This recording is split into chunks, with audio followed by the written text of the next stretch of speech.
Okay, we're on, we're live, we're here, we're ThinkTech, we're happy to be here, we like being here. We're here at our studio in Pioneer Plaza, and we're here with Yuka Nagashima, which actually makes it better than it could possibly otherwise be, honestly, to have her here. She's the CEO of Development Corporation, one of my favorite agencies. Long should it live and thrive and prosper even without her, because that's the story of the show. And Yuka, thank you for coming on today. Thank you for having me. It's reflections on technology in Hawaii. Or we could say reflections as we leave Hawaii, as the case may be. I think I was privileged to have this job, especially in context of having... Let's say what's happening Okay. first. What's happening? So I'm leaving my job. I've tendered my resignation. I'm supporting my husband who got a job in Denmark to do renewable energy. Some people think Denmark is the best place in the world, you know. I've been told that. So we'll see if the hype holds up to the, or the reality holds up to the hype. So it was unexpected, and so I had to tie up a lot of loose ends. We are doing a search right now for our executive director position. The board is very involved. We just finished our strategic vision session, so I think we know what our brand is. We know how we want to improve it. We know what will be the right thing for Hawaii in the next chapter. We're ready, and I've done a lot of reflection lately as a result. So I've been thinking about where I started, which was a physics teacher at Punahou, and wired up the first interactive science lab so that kids can figure out the gravity using computer and, you know, attachments that fed into the computer data that they could manipulate, to founding a small business, one of the first internet service provider in Hawaii. Lavanet. Lavanet. I'm still with Lavanet.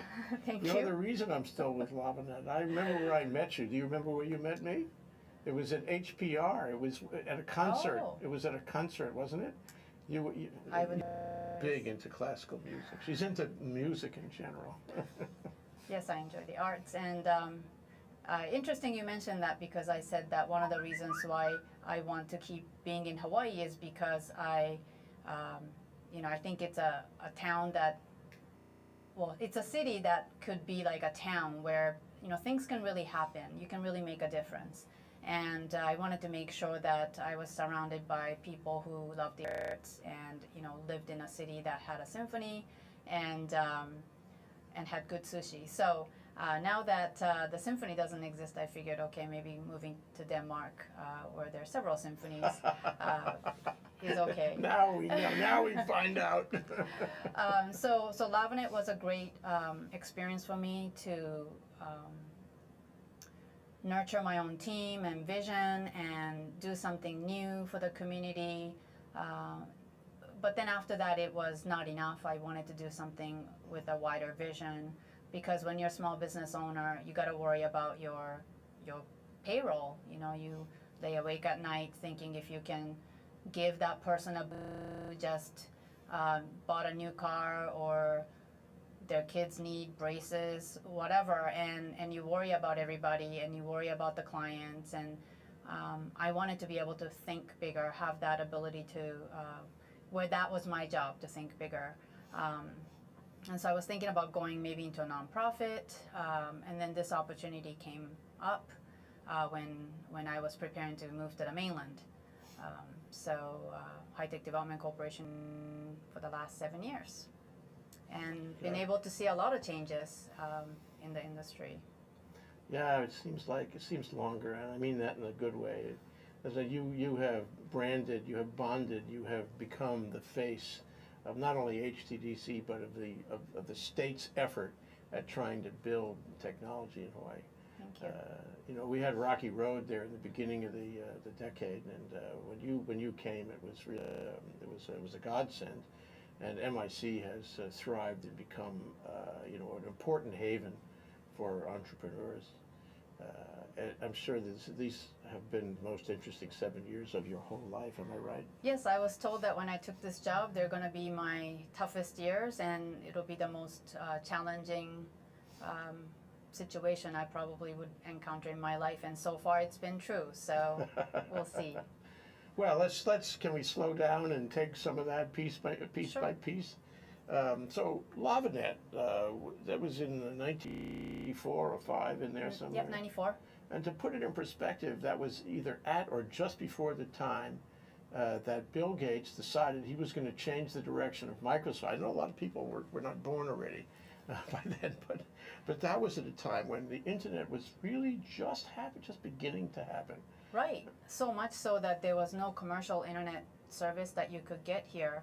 And so when we first moved from Portland, Oregon, where I went to school, we were already using internet to do research. So when we came here, we had a computer account that we couldn't access because there was no local provider. So we had to call long distance to access our computing powers and the internet. So Squeak, squawk, squawk, yeah. squeak. Yeah, you remember the old 2400 baud modems and I remember the all of 1200. that. Okay. I remember the 600. 300. So as we did ourselves, there was, I think it was the Maui High Performance Computing Center, which received a huge pipe of internet bandwidth, and that allocation was also used, was able to be split off to do commercial work. And so now there is a physical reason to realize the internet service in commercial sector. And I think UH at the time was itching for somebody to start a commercial internet service because they had retired professors, students who graduated, who kept wanting to hang on to their computer accounts because there was nobody else that they could refer them to. So we gathered all that information, that pent up demand, got together with several people who had similar visions, and started LavaNet on $80,000. That was back in the day when venture capital was not heard of. You just had to suck it up and bootstrap and negotiate with the phone company who wasn't really sure if internet was going to be a fad or not. The real estate property managers, they couldn't understand why 100 phone lines going into one suite, and all kinds of lack of infrastructure. I mean, they didn't understand what a server was, so we're explaining to the accountant what a server was. We had user agreements that we had to run it by the lawyers. They didn't understand the technology, so they weren't sure if the user agreement was going to do what it was supposed to do. All kinds of new ground that we had to break, and to now everybody's heard of www dot, and nobody's not even using an email account anymore. It's all Facebook, Twitter, and all of that. So it's now second, third, fourth generation of internet growth that we're experiencing, and I'm privileged to have been at the very beginning of it in Hawaii and sort of saw the growth of it and the potential being realized. Did you see into the future? Did you know? I mean, I think I know the answer, but did you envision what was going to happen with information technology in those times? Well, I always knew what I wanted to do with it and what I could do with it, and I certainly saw the potential for other people. I don't think, and the beauty of the internet is that it's as big as you want it to make it be. So I'm surprised how ubiquitous it is. It's like one day you wake up and you forget your wallet, okay, whatever. But then if you forget your iPhone, my goodness, you're going to feel naked for the rest of the day. You're going to go home and pick that up because you're helpless. And it's because your calendar's tied into your Google account and, all of that, your email, your text messages. So I didn't realize how big it was going to be, but I had faith in that potential. And that was part of it, that I was believing in the tool, that the tool could do something great. I didn't know all the applications for that tool, but that was what was exciting about the internet. I remember in those times, I think you must have shared the same view, is that, every day was an aha day. Everything, my God, it can do that too? Right. And it's faster, you know, more functionality every day. Where is this going? It never will end. It will change our lives. You were right there. You were actually the only provider at the time locally. And boy, they all came around you. By the time you left that company, there were 27 of them all around. They all found out about the business, you know. We weren't necessarily the first one, but we were definitely, I think, one of the first three that got started that summer. And we were priding ourselves on focused on customer service, which was extremely important at the time because a lot of people didn't know how to use the internet, and the tools that were provided were not off the shelf, you know, ready to go. And so we made our own installer. You know, you don't think about that now. You don't need to install anything because computers come with all of that in it. But at the time, the computers didn't come with anything that could get you hooked up to the internet. So we were making our own installers and, you know, programming for that, testing, getting customer feedback for that. It was a totally different time. Well, it's a matter of what you were doing then. I mean, I talk about this with you because I think these things carry forward. Of course they do. This was new territory, new problems, new troubleshooting, new solutions, and new customer base too. I mean, you were creating a path, sort of opening the Red Sea. You know? Sure. Yeah, we had to go to a trade show and they would say, well, what is an internet access? What is an internet account? And we had to explain what that was, you know, and nobody will need that explanation now. And we had a lot of, you know, grandparents coming to our booth and curious about what it was, and we would be focused on what benefits they would have rather than what features they will have to learn. So, you know, do you have any granddaughters, grandsons on the mainland that you don't get to talk to very much? Well, this is another way to communicate. So, you know, internet became a communication tool mainly at the time, but then it also became a research tool. It became a publishing tool, you know, providing people sort of the empowerment that they needed. Yeah. Cutting the middleman, you know, all of that. So. I remember at the very early part, you would get on, it would be like a DOS thing. You'd have to go on command line. Sure. And you could do research that way, but it was tedious. It was, you know, you didn't get that much payload out of it. And then there were advances and more advances, and now it's all, you know, we have generations of people who are totally bonded to it. When I was a kid, my brother and I, my family used to tell us, you want to know something, just call Lackawanna 41000. I told you about this. Lackawanna 41000. That was an information service run by the New York Times. Ah. It was the then Google.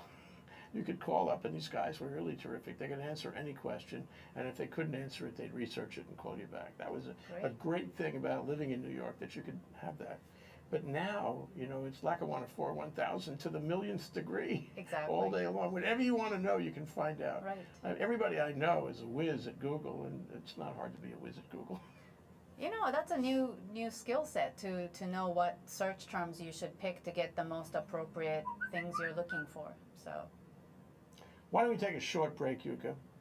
One of the reasons I'd like to take this break is to shut my phone off, which keeps making noises during the show. But that's Yuka Nagashima. She's the CEO of HTDC. She's going through a life transition, may I say, at the moment, and we wanted to talk to her before she took off. Right now, it's very important that we talk to her and get her reflections on tech in Hawaii. We'll be right back after this break.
We're back, we're live, we're here. We're here with Yuka Nagashima, the CEO of HTDC, the High Tech Development Corporation, which is an attached agency, a government corporation attached to DBED, the Department of Business, Economic Development and Tourism, right there in the lap of the executive branch of government.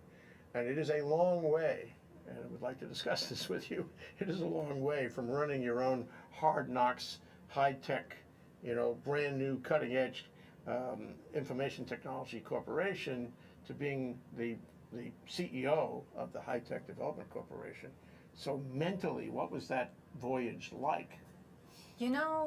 People are betting on me to quit. How long I would last in a government job, because why would an entrepreneur shift that way? It seems almost wrong, or certainly incompatible.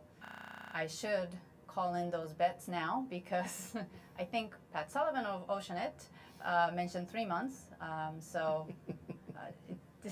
This month is my 7th. So I've been there 7 years, not 3 months. So I should be able to collect on that bit. They can pay. And the reason that I was able to stay there is that I realized that it wasn't different. It was only different if you wanted to pretend it was different. So if you wanted to do something effective in government, you need to be more entrepreneurial than you ever were. And that was when my light bulb went on. And it really resonated with me that this was going to be the best job for me as an entrepreneur. Well, it's challenging for sure. Well, because you have to be so passionate about the cause, because there are so many roadblocks. And as an entrepreneur, you get told no all the time, and you get a lot of rejections. There may be excuses that are given to you of why you're not going to get funded, or why things cannot be the way you want it to be. Sometimes there's an element of truth, other times they're just excuses. You have to sort them out to make your product better, despite of some confusing feedback you're getting. You got to, if it's a game, then you want to learn all the rules better than the people who've been playing this game for a long time, or people who've written the rules. So, when they have a concern about you doing certain things, you should be able to cite chapter and verse of the Hawaii Revised Statute or the Hawaii Administrative Rules, and that's the game. So I was determined to thrive in that environment, and getting a lot of union workers that you're working with in the state who may have That's not true. been Everybody given. around you is a union member. Yeah, and they haven't necessarily been given the right training or compliments or I mean, at some point, even if you started with a passion, you get told no so many times, or not have your judgment be respected, where the rules and regulations assume that you are here to cheat, and that you're here to be lazy. I think that has an effect on who you are, and so I wanted to reverse that. I wanted to empower my staff, and for them to become resistant to other people that they're interacting with, that is going to make them feel jaded. So we had to get the passion back, which I think we did, and that's I think that's an entrepreneurial aspect of running state government, which I know a lot of people say, government should be run like a business. I'm not sure if I necessarily agree with that, but certainly they have to be respectful of their employees. They have to have a shared vision, and to the leader to provide that. Wow, I hope you listened to that carefully. That was really important. Because, I think it is very valuable to have business experience before you go into government. And government is at least as tough as business, maybe tougher, because there's by definition, there's resistance all around. You have to deal with that. And I was going to ask you, what the challenges were and what you had to overcome, but I think you've kind of answered that. But that's a big part of it. Getting the people back into focusing on the vision and passion, and then it becomes technical. Then you got to learn the rules to get that done right. Then you got to know the people to talk to, and how you talk to them, how you listen to them, and the toughest part has to do with more, personality issues, where you just get so discouraged when meritocracy is not honored. You know, where you put in, not so much that you put in so much work, but you've done good work and you know it's going to help the community, and yet out of some trading deal, your project or that particular project that could have helped the community just goes sideways. So that's really hard to take. But again, it happens in the business world too. Sometimes you have good projects, runs out of funding, had a bad year, bad timing, and then it's scrapped. Even though you want to keep working on it, you can't work on it anymore, and you have to make a decision, you know. Well, I think part of what Pat Sullivan was betting on was the notion of the the old Hawaii thing about the hammer and the nail. If you stand out, you're going to be hammered back down, and there's also the notion of the alamihi, the crabs in the pot. Where any crab tries to climb out of the pot, and all the other crabs drag the crab back down in the pot. Yeah. Result is nobody actually makes on anything. Right. And I think what he was probably saying, and I mean it was not unreasonable for him to make this projection, is that it would get you. Like it gets a lot of people who go into government. It happens to them, and in a year or two they are, jaded, and they lost all their energy, they lost their vision, they lost their passion, and they become bureaucrats. That never happened to you, though. No, I hope not. I don't think so.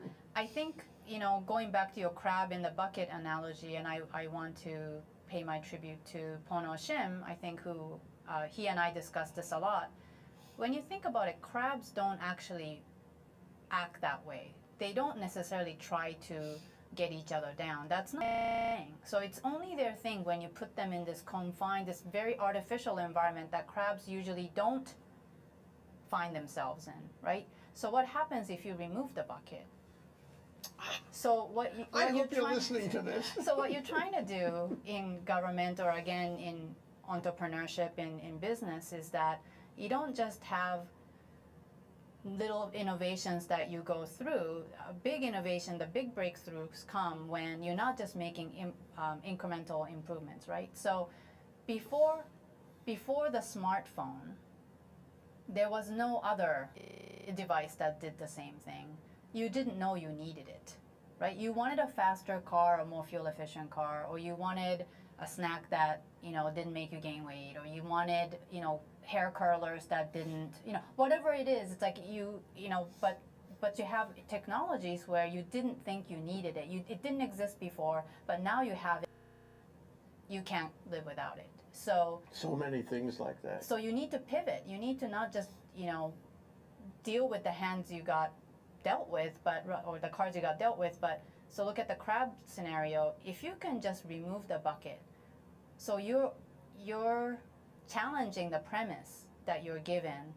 Does it really have to be there? Because if it really does be there, and nobody's preventing you from getting rid of the bucket, nobody else just didn't question. So you just remove the bucket, and then you have a whole new ball game, right? That's where real innovations can occur, because you're not saying, I'm here to, make the best, the horse and buggy situation, right? Like, you're not here to have a faster horse and buggy.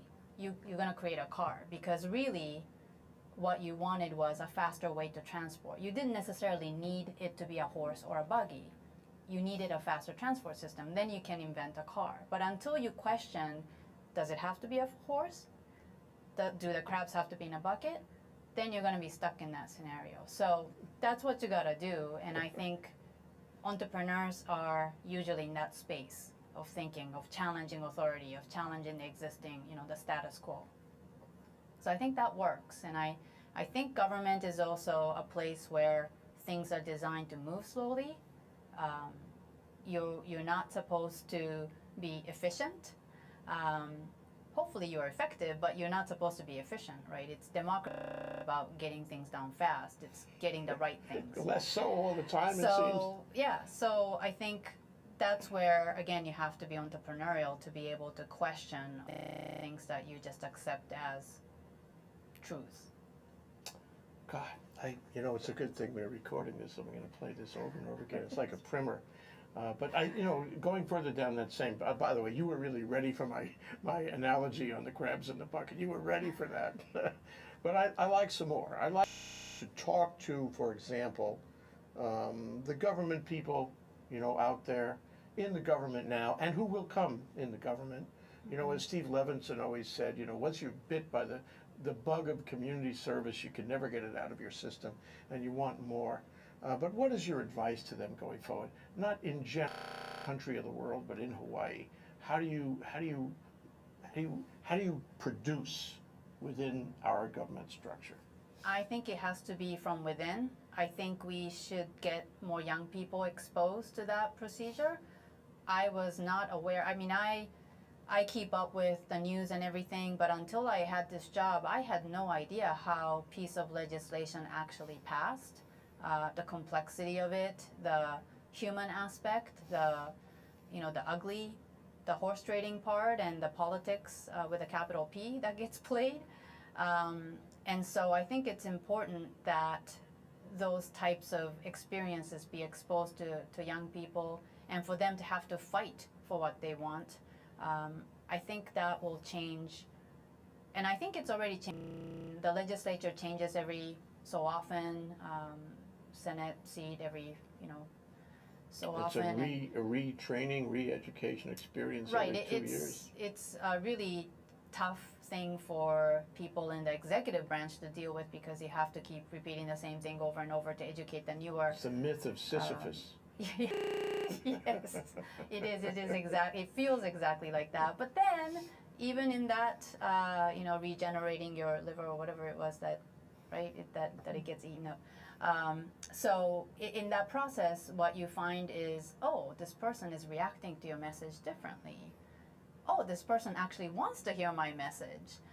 So you wait till it catches. You're It has hoping to. it's going to catch. It takes two. You can't just force things, and that's one of the big things I learned in economic development, is that you have to be invited. So you can only push so far. You can be innovative, all of that, but for that plan to stick, you have to have been invited in the first place. It's sort of like, trying to help an alcoholic. When they're not ready to be helped, it doesn't matter how much help you throw at them. So. Well, I feel like I'm an entrepreneur, and you're advising me, as I know you've advised dozens, hundreds of them at MIC over the years, and that's a big part of you, a big part of that job, is to try to inculcate some wisdom, and I feel like you're doing it now, but I want more, and in a moment we'll come back for more from Yuka Nagashima, CEO of iTech Development Corporation, on her way to Denmark very soon, I think. We're doing reflections on tech in Hawaii. We'll be right back after this break.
We're back, we're live, we're ThinkTech. We're happy to be here with Yuka Nagashima, CEO of the High-Tech Development Corporation.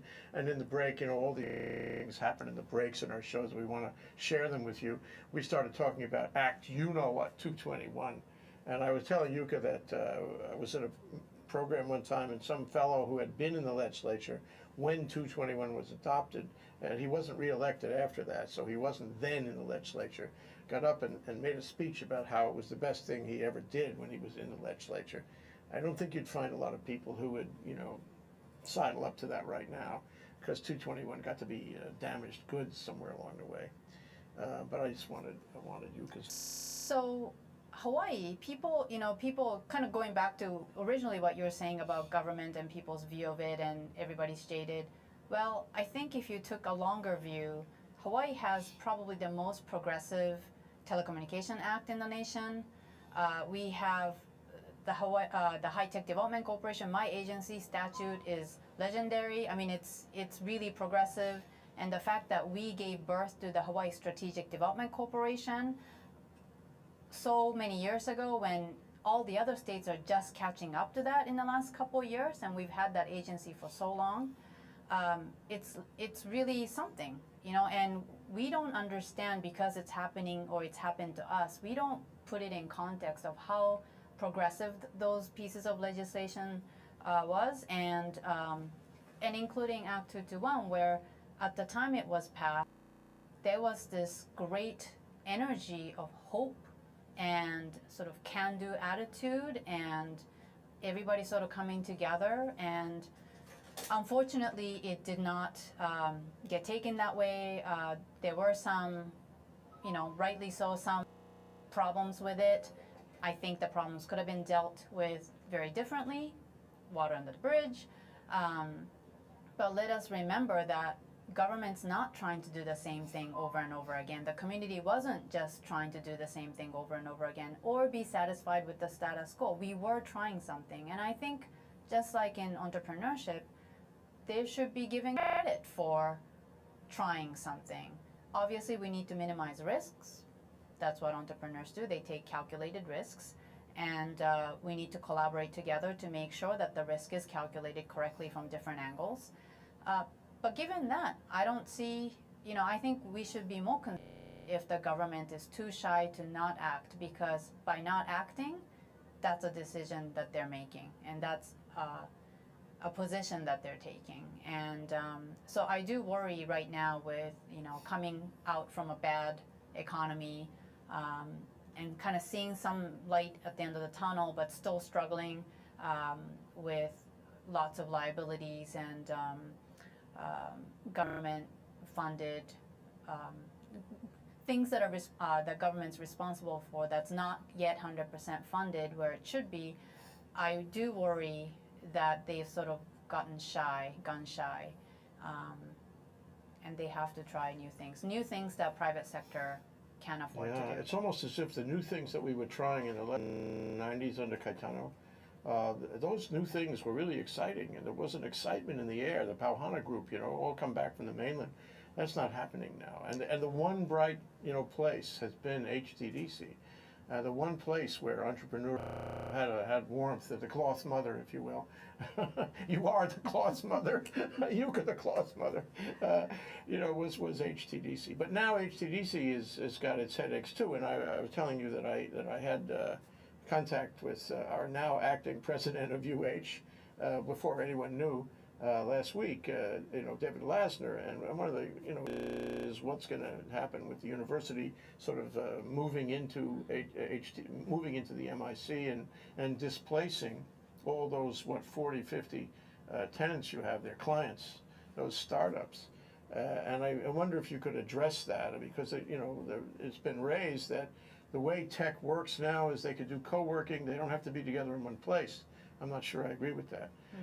I think HTDC has performed enormous service and still will and would, but address what's going to happen. Sure. So to provide background, Manoa Innovation Center is the only incubation center on Oahu, which is the most densely populated island. It does not have a tech park. I know some people think Mililani Tech Park is a tech park, but it's really a misnomer. It's an industrial park. And so there's really no tech park. And with respect to HCDC and losing Manoa Innovation Center, I don't want the narrative to be about us losing Manoa Innovation Center, because it isn't about us. Obviously, we will be affected because that's our revenue model. You mean HTDC? Yeah, so our agency doesn't get funded 100% by the government. We make our own revenue so that we are not relying on tax monies alone. So we generate rent from that building and pay ourselves and operations and things that we should be doing that doesn't make money, but is important for us to do, like surveys, like advising other people or organizing the industry. Those activities cost money, and there's no immediate revenues that you can generate from that. And the reason government's in that game is because we should be looking for ROI. So that's return on investment. Again, just like entrepreneurs. They're not picky about little line items for today, tomorrow, right? Because they're investing so that you could have something bigger than just repaying the phone bills, just repaying for the chair you bought for your office. We're not in the game to just make ourselves sustainable. That's not the game at all. And if it were, then we should shut down every state agency, every government offices, because our goal shouldn't be to make sure that we have money to operate. That, while that's nice and that's something admirable if it happens, but that cannot be the goal, because the goal has to be to improve our living conditions, to do our mission, whatever that may be for that agency. So I don't want the narrative for HTDC to be just tied down to whether we are going to get MIC or not. It's what is the community value in having the Manoa Innovation Center to remain as an incubation center. That's really the narrative that we need to be discussing. Is it advantageous for UH struggling to commercialize, just like all the other universities, to do tech transfer on the massive database of intellectual property that they carry? What is the solution to that? Could MIC be a solution to that? Not necessarily HTDC, but could the incubation center or innovation center be utilized for proof of concept? So I'm trying to have everybody look at a larger view first. And that's something that's very paradigm shifting. So I want this to be the next act 221 in terms of boldness, in that if the legislature could set aside their need to want to control certain aspects of what you're doing and provide a blanket agency with funding, just like, and it's no different than tourism, right? Tourism gets its own dedicated funding from the transient tax. 75 million. And it just got a bump, right? That percentage increase, and they were able to keep that even though the economy is better. I don't see why the tech can't get, or innovation economy can't be dedicated a percentage of that increase that they received, so that we have a dedicated funding which is not exposed to election cycle, to administration changes, to all those political play that might affect it, and to really be able to do an economic development plan that's beyond those shorter time cycles and people's agendas. Because economic development is not a short-term proposition, and you can't have a bunch of people, with attention span of their election cycle or the administration, and it's not fair for them, right? Because I get paid to read all these reports, learn at conferences, meet other practitioners from different states, best practices, and legislators and other folks in the executive branch, they haven't. So it seems like it's my responsibility, or people in our positions, to be able to come up with the actual plan and to get that funded, and not have those plans be judged by people who don't have the background to make the assessment. So I don't see why innovation cannot have an authority. We have a Hawaii Innovation Authority. No, okay. So You know, I feel very sad that you're leaving. A lot of people do. You know, as you trundle off to cope with Copenhagen, that's mine. Okay. I wonder what you have, you know, for the state in general. Let's assume a lot of people ultimately see this video. It's, you know, it's a statement of your life here in these islands up till now. The statement of how you see things as you leave. What would you say?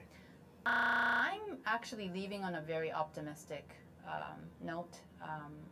The amount of energy, despite the fact that there's, you know, the senior senator's gone, there's no money coming in now from earmarks and all of that, but doesn't matter because there's this new group of people with grassroots activities and private-public partnerships, like accelerators coming up from Blue Startups.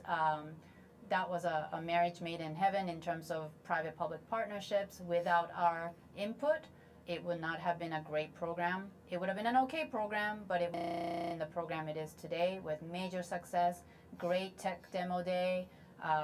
Not only did they have a successful demo day locally, but they were able to take all those entrepreneurs and present in the Silicon Valley and to prove to our own people that we're not just running our own Special Olympics, you know, like some disadvantaged Hawaii companies, that they were playing with first-rate, where we think it's sort of the mecca of startups, Silicon Valley, and they fared very well.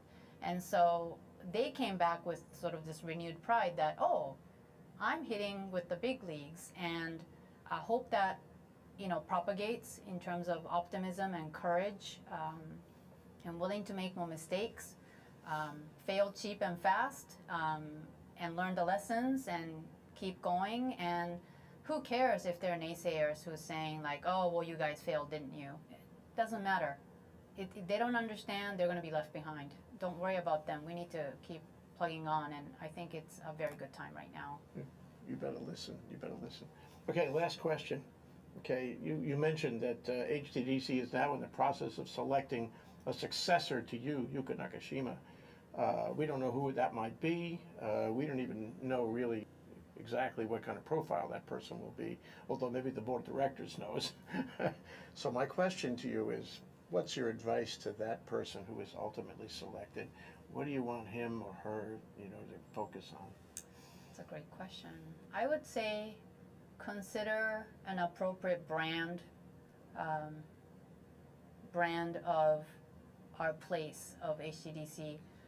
What is the brand? You know, what is that brand? How are you going to bring the community around that brand as a facilitator? Because I think the era of wanting to have tech for its own parade is over. So this is about tech, like look at me, I'm tech.